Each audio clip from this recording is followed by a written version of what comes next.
বাইরে ছিলেন বা মোদিজির সঙ্গে ব্যস্ত ছিলেন। একটা ঘটনা ঘটে গেছে রাজভবনের বিরুদ্ধে সরাসরি, রাজ্যপালের বিরুদ্ধে সরাসরি একটা মারাত্মক অভিযোগ উঠেছে এবং যেটা বলা হচ্ছে যে অভিযোগটা প্রথম নয়, ওই মহিলার ক্ষেত্রে আগে হয়েছে, আরেকজন ডান্সারের ক্ষেত্রে তার আগে হয়েছে। অর্থাৎ রাজভবনে এ ধরনের কার্যকলাপ চলছে এমনটা তৃণমূল কংগ্রেস টুইট করে অভিযোগ করছে। তৃণমূল কংগ্রেস যে সমস্ত ব্যাকগ্রাউন্ড তৈরি করেছে তারাই লোকজন পাঠিয়েছে, সবাই জানে, আমরাও জানতাম। এই লোকেরা গেছে ওই জন্য, এদের অ্যাটিচিউড এরকম, পুরো স্ক্রিপ্ট তৈরি করা ছিল। আর তৃণমূলই চেঁচাচ্ছে, আবার কারো টেনশন নেই, কারণ সবাই জানে এর ভিতরে কী আছে। কিন্তু রাজ্যপাল রাজভবনের মধ্যে থেকে তিনি একটা অস্বস্তির মধ্যে পড়লেন। তিনি প্রথম দফা টিএমসি সরকারের যে অপকীর্তি তার বিরুদ্ধে বললে, ওনার বিরুদ্ধে এখনও তো কেস করতে পারেনি ওরা। কেসও করবে, তাকে কালো ঝান্ডা দেখিয়েছে, গো ব্যাক বলেছে, তাও আটকানো যায়নি। এখন এটাই শেষ অস্ত্র। টিএমসি কথায় কথায় মহিলা মহিলা মহিলা বলে, মহিলাদের ইউজ করে ওরা, মহিলাদের সম্মান করে না। এখানেও দেখা গেল একজন মহিলাকে ইউজ করা হয়েছে। দেখা গেল এই পরিপ্রেক্ষিতে 8 সদস্যের একটি বিশেষ অনুসন্ধান দল গঠন করেছে, স্পেশাল ইনভেস্টিগেশন। আদৌ কি এটা কে করেছে? লালবাজার পুলিশ। ঠিক আছে, এটা তো পুলিশ করবেই, কারণ একটা কমপ্লেন আমার নামে আপনি করুন, সঙ্গে সঙ্গে অনুসন্ধান দল হয়ে যাবে। বাকি হাজার হাজার কোটি টাকা লুট, খুন, ধর্ষণ, আর সন্দেশখালিতে মহিলারা রাস্তায় দাঁড়িয়ে বলছেন তাদের উপরে কী হয়েছে, কজন অ্যারেস্ট হয়েছে? তারাই বাড়ি থেকে টিএমসি নেতাকে কলার ধরে টেনে নিয়ে এসে জুতো পেটা করে পুলিশের হাতে দিচ্ছেন। পুলিশের কি যোগ্যতা আছে আর সরকারের কি ইচ্ছা আছে আমরা জানি। তো সমস্ত ভারতবর্ষের সম্মানীয় পদ, সম্মানীয় লোক, তাদের কী করে অপমান করতে হয় সেটা ওরা দেখিয়েছেন। রাষ্ট্রপতি, প্রধানমন্ত্রী, গৃহমন্ত্রী, নাড্ডাজি থেকে আরম্ভ করে রাজ্যপাল, এমনকি হাইকোর্টের বিচারপতি মহিলা, তার স্বামীকে পর্যন্ত ধরে নিয়ে আসে সিআইডি দিয়ে ডাকা হচ্ছে তার মুখ বন্ধ করার জন্য। তো টিএমসির যে এই যে মানে নিকৃষ্ট রাজনীতি, এটাই তার পতনের কারণ হবে, আর হয়ে গেছে। মানুষের চোখের সামনে নিজেকে ওরা এক্সপোজ করে দিয়েছে। তৃণমূল কংগ্রেসের সঙ্গে কুণাল ঘোষের একটা খুব দারুণ যুদ্ধ শুরু হয়ে গেছে।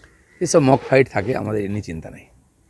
কিন্তু কুণাল ঘোষ সরাসরি বলছেন এটা ভুল, ওটা ভুল, নিয়োগ দুর্নীতিতে আগে ব্যবস্থা নেওয়া উচিত ছিল, সন্দেশখালিতে আগে স্টেপ নেওয়া উচিত ছিল। শুনুন, অন্নদাসদের কথার কোনো গুরুত্ব নাই। খাবো ওই বাড়িতে, থাকবো ওই বাড়িতে, লাথিও খাবো, মুখও খুলো, দুটো হতে পারে না। দম থাকলে বেরিয়ে এসে রাস্তায় বলুন আর লড়াই করুন। এরা লড়াই করেছে, সময় তার সঙ্গে থাকবে। দিলীপ ঘোষ লড়াই করেছে এই অপকীর্তির বিরুদ্ধে, তাই কেসও খেয়েছে, মারও খেয়েছে, আজ পাবলিক তার সঙ্গে আছে। জেল থেকে কোর্টে যাওয়ার পথে কালকে পার্থ চট্টোপাধ্যায় হঠাৎ করে কুণাল ঘোষের বিরুদ্ধে এক গাদা ক্ষোভ করে দিয়েছে। তো ওদের পুরনো ঝগড়া, তো ওটা বাড়ির ঝগড়া, বাড়ির স্বামী স্ত্রীর ঝগড়া রাস্তায় নিয়ে যাওয়াটা কোনো ভদ্রলোক করে? আজকে তাই করছে ওরা। মুর্শিদাবাদে ভোট আসছে 7 তারিখ। মুর্শিদাবাদ এত সেন্সিটিভ যে বেনজিরভাবে মুর্শিদাবাদে সবথেকে বেশি কোম্পানি মোতায়েন আছে এবং মুর্শিদাবাদের ভোট ওই দিন করা যাবে কি না হনুমান জয়ন্তীর পরিপ্রেক্ষিতে, সেটা একটা বড় প্রশ্ন। দেখুন, এইসব ভোট ইত্যাদি হাইকোর্ট বলেছে বা ইলেকশন কমিশনও বলছে, আমরা জানি পরিস্থিতি কী আছে। আমিও বহুবার গেছি বহু জায়গায়, ওখানে আইন শৃঙ্খলা বলে কিছু নেই। যেমন সবসময় চেষ্টা হয় পশ্চিমবঙ্গটাকে ভারত থেকে আলাদা করার, ঠিক আছে, মুর্শিদাবাদকে পশ্চিমবঙ্গ থেকে আলাদা করার চেষ্টা হয়, চেষ্টা হচ্ছেও। সমস্ত criminal, anti social, anti-national activity ওখানে চলছে। মমতা ব্যানার্জির আশীর্বাদে চলছে। টিএমসি চায় ভোটটা দিয়ে দিক আমাদের, বাকি বাংলাদেশ যাক, যেখানে যাক, কী যায় আসে। বিজেপি কর্মীদের ওপর হামলা, প্রধানমন্ত্রী জনসভা থেকে ফেরার সময় হামলা, সিউড়ি চাঁদমারা এলাকায় ঘটনা।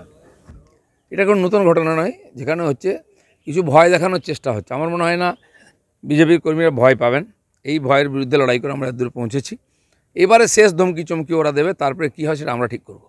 ডায়মন্ড হাবড়া থানার আইসিওসিকে সরানো হচ্ছে কমিশনের নির্দেশে। অনেককেই সরাতে হবে। খোলাখুলি টিএমসির ক্যাডারের মতো কাজ করছে। আমার ওখানে 1-2 জন ওসি আছে, তাদেরকে আমি জানি। আমি চাই না এইসব মারপেচের মধ্যে পড়তে। তারা অ্যাডমিনিস্ট্রেশন দেখছে, দেখুক, কারণ কি তাদেরকেও আরও চাকরি করতে হবে বেশ কিছু বছর। এরকম চিরদিন চলবে না। দিদির আঁচলের তলায় বসে রাজনীতি করবেন আর প্রশাসন চালাবেন। তারপরে তো রৌদ্রের মধ্যে আসতে হবে, তো খোলা মাঠে, তখন হিসাব আমরাও বুঝে নেবো কে কত। আর সব রেকর্ড করা আছে, যেমন ওদের নেতারা চমকাছে তাদেরও, আর যে তাঁবেদারি পুলিশের অফিসাররা করছে তাদেরও রেকর্ড আমাদের কাছে আছে। লক্ষ্মী ভাণ্ডার সরকারের মেরুদণ্ড, সরকার দাঁড়িয়ে আছে লক্ষ্মী ভাণ্ডারের ওপর। মমতা বন্দ্যোপাধ্যায় জিতলে গোটা ভারতবর্ষে লক্ষ্মী ভাণ্ডার চালু করবে। শিক্ষামন্ত্রী বাচ্চা বসু মন্তব্য নিয়ে বিতর্ক ছড়াচ্ছে। জয় বাংলা স্লোগান দিয়ে দেশের প্রধানমন্ত্রী হবেন, দেশের লোক স্বীকার করবে? পশ্চিমবঙ্গের লোকই স্বীকার করছে না।